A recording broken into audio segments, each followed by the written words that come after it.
Mga kapatid, magandang gabi po sa inyong lahat. May kulay na yung ating Beetle number 2. Malapit na rin po siyang magkaroon ng buhay. Mga kapatid, ipinauna ko itong maroon na ito na Beetle dahil nga po ito ay kakaunti lang naman talaga yung bulok na lalaterohin. Kaya naman hindi rin ako nakapag-vlog ng marami dito sa mga nakaraang vlogs ko tungkol dito sa Volkswagen Beetle natin.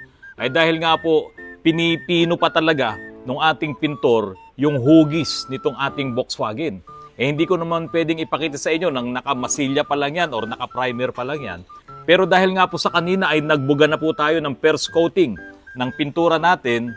At ito na nga po ang report ko sa inyo tungkol po dito sa Volkswagen Beetle natin. Marami po kasi ang nagko-comment na nasaan na daw po yung Volkswagen Beetle na ipinakita ko noong mga nakaraang vlog. At sila daw po ay nasasabik na makita nilang magandang-maganda at buong-buo na po itong mga Volkswagen Beetle na ito. Sinabi ko pong mga dahil nga po ito po ay dalawa. Yung una po ay yung puti na talaga namang bulok na bulok. Ito po yung maraming nilalatero sa Tokayo. Isang tabi ko muna yon at inuna nga po itong maroon. Ganda na eh. Ha? Ganda na yan eh. Marami na naman naghahanap sa'yo eh. Oo, ayos na to. Oo. Tsaka ito bubuhayin. Oo. Ano ba yun? Heater ng intake manifold. May heater talaga siya. Oo. Para hindi nagpapawis yung carburetor. Oo. Oo. Para madali mag-moisture, vapor kasi kailangan. Pero kinumpleto ko yan, pati yung mga tornilyong bali. Meron ba? May mga putol? Pinagtatanggal ko.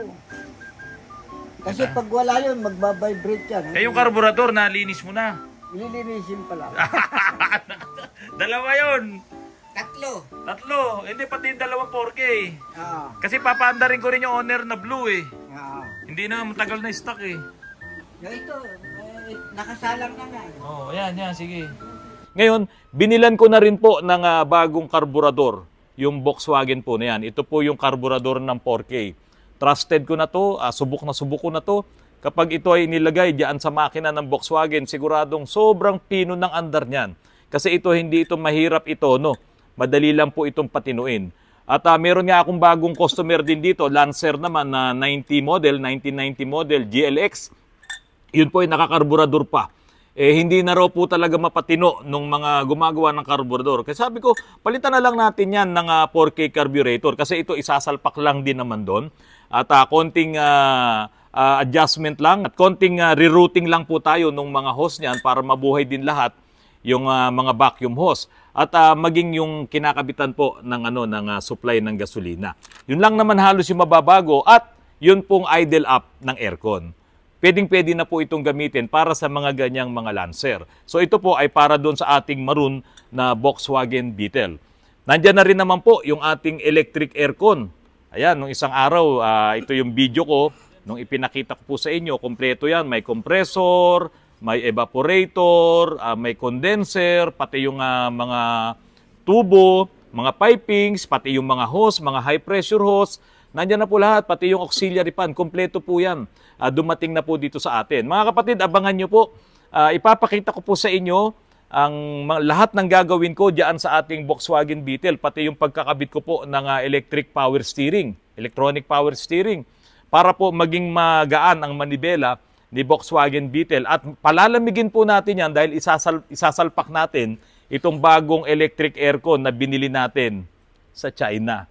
Okay mga kapatid, abangan nyo po yan sa mga susunod na araw. Ipapakita ko po sa inyo kung paano muling mabubuhay si Koching Pagong. Pag-usapan naman natin yung mga bumibili ng mga bagong sasakyan ngayon.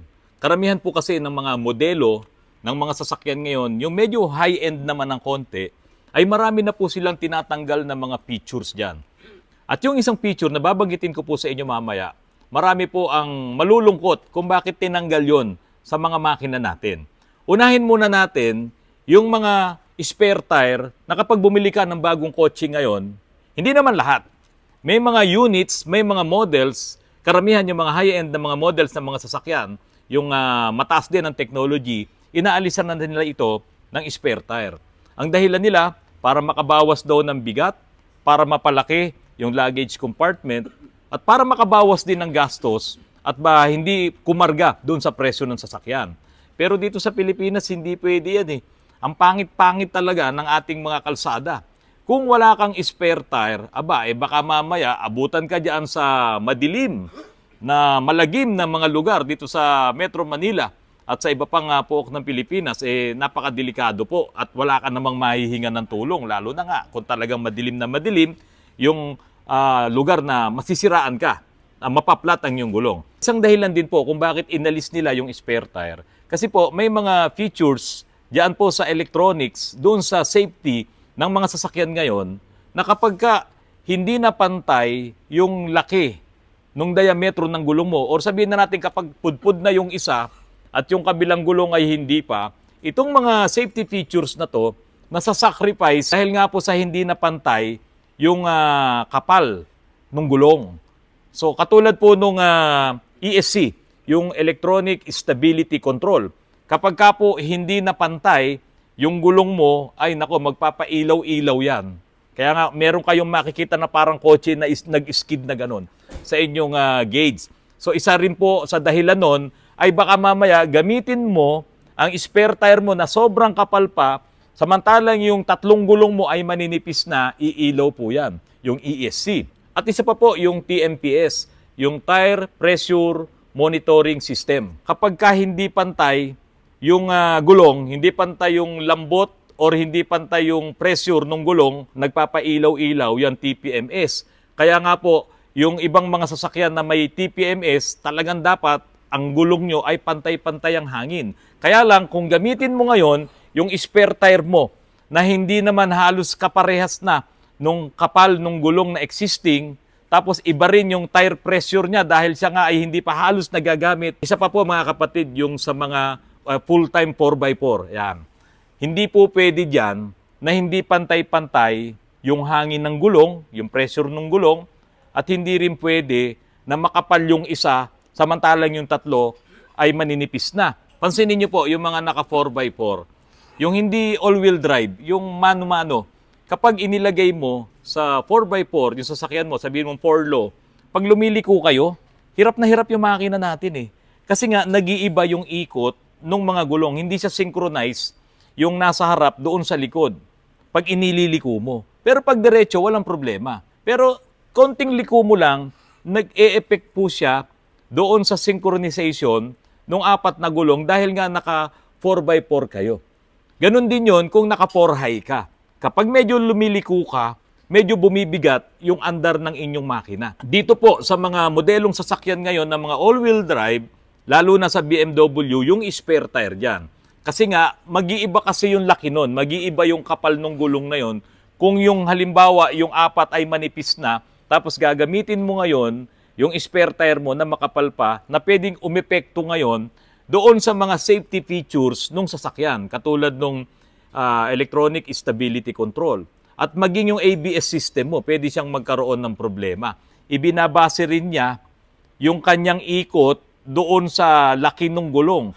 The more na malaki ang diametro ng gulong mo, mag-iiba rin yung ikot niyan doon sa maliit ang diametro, yung outer diameter. Siyempre, kung napudpud na yung outer diameter nung isa, mas malaki ngayon yung bago pa. So, e-epekto rin po yan doon sa trabaho ng ABS system. Paano naman yung yung mga walang spare tire na yan ng mga BMW? Kaya nga po karamihan po ng mga BMW, yung ginagamit nilang gulong ay yung run flat tires na po. Yung kahit na mapako yan, kahit matusok yan ng malalaking mga tornilyo, hindi siya iimpis kasi talagang yung sidewall ng mga gulong ang kakapal. Kayang-kaya niyan tumakbo kahit walang hangin, yung gulong, kahit walang pressure, maiuwi ka. Yun ang kagandahan naman ng mga run flat tires. Ipiniture ko na po yan, yung mga radar na run flat tires at si Sir Angel Tuyugod nga po, yung kakwentuhan ko doon sa vlog na yon. Mga kapatid, isa pa sa inalis nila sa mga modelong sasakyan ngayon, yung pinaka-importante, meron ako dito. Ito, dipstick. Ito, plastic. Ngayon, inalis na nila yung dipstick sa engine, yung sa engine oil. Para masukat mo yung engine oil mo, inalis na nila yan. Karamihan po ng mga modelong sasakyan, siyempre, yung medyo high-end din. Hindi naman yung mga low-end na mga modelo. Kasi po, yung mga high-end na yan ay highly computerized na at yung mismong mga sensors doon sa loob ng makina ang susukat kung ang langis mo ay nagbabawas at wala na sa tamang level. Pero mga kapatid, yung BMW ko na nandito sa harapan ko ngayon, na ginagawa ni Al, ito pong BMW na to, 2004 pa yan. pero wala na po yan dipstick sa transmission naman. 2004, so meron pang mga naunang modelo dito, malamang wala na pong dipstick sa transmission. Kaya ito pong sasakyan ko, kung ikukumpara mo sa mga modelo ngayon na wala na rin dipstick sa transmission, ito po ay 21 years ago pa kasi 2004 pa yan. O ngayon ay 2025 na. Noon pa pala ay wala na pong dipstick yung mga transmission, itong mga BMW na to. Ngayon, itong mga engine naman, ang inalisan nila ng dipstick. So paano mo ngayon malalaman kung ang iyong engine oil ay malapot na pala at amoy sunog na at sobrang itim na kasi hindi mo na siya masusukat sa dipstick, hindi mo na makikita ang kanyang quality. Pero doon sa gauge mo, sasabihin doon kung nagbabawas ang langis mo, kung kailangan mo nang magdagdag ng langis. Ang hindi lang masasabi doon, kung maganda pa yung quality ng langis mo. Yan yung mga bago ngayon. Naalala ko yung tatay ko Nung araw, yung tatay ko, kapag malayo ang pupuntahan namin, lalabas yan sa bahay, pupuntahan yung sasakyan niya, yung kotse niya, na Toyota Macho. Kapag po kami aalis, unang-una niyang gagawin, susukatin niya muna yung langis.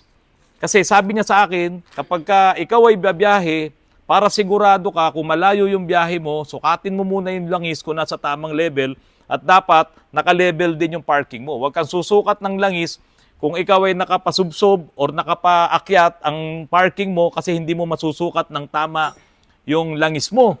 Ngayon mga kapatid, itong mga bagong modelo ng mga sasakyan na ito, may mga reports na rin na yung gauge niya ay nagsabing kailangan niyang magdagdag ng langis pero mali. Nung dinagdagan niya ng langis, nag-overfill ngayon yung langis. Kaya nagkaroon pa ng problema yung sasakyan. Kasi nga, sumasablay din yung electronics na yan, yung mga sensors na yan. Ako po ay pro-technology. Lahat ng mga bagong technology na yan ay bumibilib ako dahil tayo po ay electronic technician din. Pero tanggalin mo yung dipstick, parang para sa akin ay kalabisan na yon. Kasi yan na lang naman din yung pwede mong gawin sa kotse mo na i-check mo dahil nga yung sa transmission tinanggal na nila Yung sa engine oil man lang, malaman mo yung lapot at labnaw ng langis mo, maging yung kulay. Kasi kung halimbawa, napasukan ng tubig yan, pagka may dipstick ka, pag isinaksak mo to at nagkulay gatas ang langis mo, ibig sabihin may tubig yon. O kaya nasira ang oil cooler ng ATF mo, ibig sabihin napasok din yon ng coolant at ganun din na magiging epekto. Para ding magkukulay gatas po yan. So, importante sana talaga to para at least makita mo kagad kung anong nangyayari sa sasakyan mo. Kaya lagi ka ngayong pupunta sa kasa kahit tapos na ang warranty mo, kahit tapos na yung pagsiservice sa'yo ng kasa. Pero pwede rin naman na sa mga talyer ka lang napupunta na katulad namin para lang i-check ang langis mo. Sayang, di ba? Kaya yung tatay ko, yan ang laging bili niya sa akin Kapag babiyahe ka, i-check mo ang langis. Pero ngayon, ako ay tatay na rin. Ang lagi kong chine-check ngayon, yung gasolina o kaya yung diesel. Kasi itong mga anak ko, gamit lang ng gamit. Ako pa rin ang nagkakarga, ako pa rin ang nagbibigay ng pang-diesel at pang-gasolina. Itong 4 na lalaki na yan, na may kanya-kanya na silang mga sasakyan, ako pa rin ang nagpapagasolina. Ako pa rin ang nagpapakarga ng kanilang mga diesel. Ganyan talaga ang maging tatay. At narito na po ang panghuli mga kapatid. Isa sa mga tinatanggal din po nila ay yung mga fog lamps. Kaya pagbili mo ngayon ng mga bagong sasakyan, lalo na yung mga Ford, mga Mazda na yan, tinatanggal na nila yung mga fog lamps. Kasi ang katwiran nila, yung mga bagong headlights na ginagamit nila ngayon ng mga LED, light emitting diode na headlights, at yung HID, yung high intensity discharge. Napakaliwanag po nitong mga headlights na to. Ang sabi po nila, yan daw pong mga headlights na yan, ang magsisilbing siya na rin yung fog lamps. Kaya hindi mo na raw kailangan itong mga fog lamps or fog lights na yan kahit pa sabihin mong talagang yung visibility ng kalsada na dadaanan mo kung sobrang kapal ng fog or very foggy siya or kung talagang malakas na malakas ang ulan ay mapapakinabangan mo na daw itong mga bagong headlights na naglalabasan ngayon sa mga bagong modelong mga sasakyan, lalo na nga po sa Ford. Itong mga bagong design ng mga headlights ngayon ay napapakurba nila, napapalawak nila yung coverage ng sinag, ng ilaw, pati yung perspective or yung sinag ng ilaw ay nadidiretso talaga ng mga bagong headlights ngayon. At napapatingala nila at napapasubsob yung mga headlights. Kaya sabi nga nila, hindi mo na kailangan yung mga fog lamps, kasi nga po yung fog lamps nakakabit naman yan doon sa medyo ibaba ng bumper at nakatutok halos yan doon sa kalsada. para makita mo talaga yung dadaanan mo. Ngayon, yung mga bagong modelo ng mga headlights ngayon, nakokontrol mo siya doon sa yung dashboard or kung anumang controls yun para mapalawak mo yung liwanag niya at mapalakas mo yung sinag niya. Kaya lang mga kapatid, ito. Kahit sabihin mo pang natutulungan ka ng headlights mo, may makakasalubong ka na mahina naman ang mata. Lalo na yung mga nakasalamin at yung salamin nila, sabihin natin hindi pang drive. Kasi yung mga eyeglasses po na to, kung ikaw ay medyo malabo na ang mata mo, dapat pag magmamaneho ka sa gabi, ang salamin mo ay para doon din sa pagmamaneho. Kasi may mga salamin na kapag ka nasinagan ay maraming mga rays, no? Nagaganyan-ganyan. Kaya ngayon, ang visibility ng pagmamaneho mo, masisilaw ka, masisinagan ka, mabubulag ka, mabablind ka. Kaya nagkakaroon ngayon ng aksidente.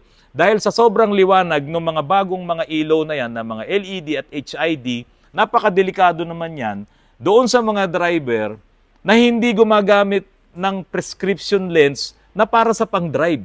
Hindi po pwedeng gamitin mo yung mga eyeglasses na to, prescription lens na yan, na ikaw may magmamaneho at ang gagamitin mo ay yung hindi siya pang-drive. Delikado po talaga.